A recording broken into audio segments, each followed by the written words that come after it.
തുടക്കം ഞാൻ വീട്ടിൽ കുറച്ചുണ്ടാക്കും. മറ്റുള്ള ബന്ധുക്കാരൊക്കെ വരുന്ന സമയത്തും ഇത് ചെയ്യും. കുഴപ്പമില്ല, നന്നായിട്ടുണ്ട്.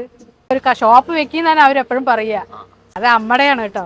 എൻ്റെ അമ്മ നന്നായിട്ട് ഫുഡ് ഉണ്ട്. തമിഴ്നാട്ടുകാരിയാണ്. നേരത്തെ തുണിക്കടയിലായിരുന്നു വർക്ക് ചെയ്തുകൊണ്ടിരുന്നത്.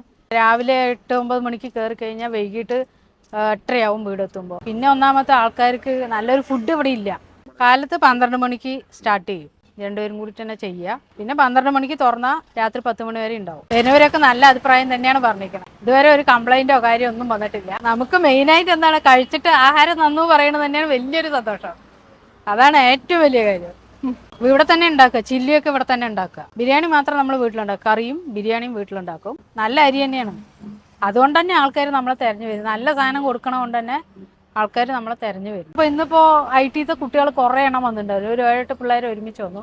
കഴിച്ചിട്ട് അവർ മുമ്പ് പറഞ്ഞു, നന്നായിട്ടുണ്ട് ചേച്ചി, ഫുഡ് ഇങ്ങനെ തന്നെ അതായി കൊണ്ടുപോകണം, ഫുഡ് നന്നായിട്ടുണ്ട് എന്നൊക്കെ പറഞ്ഞിട്ടാണ് പോയത്. 2 പീസ് വെച്ചിട്ടാണ് കൊടുക്കുന്നത്. ഫുള്ള് നിറച്ച് എന്തായാലും കൊടുക്കും. ഒരാൾക്ക് ഭക്ഷണം കഴിച്ചാൽ വയറ് ഫുള്ളായി നിറയണം.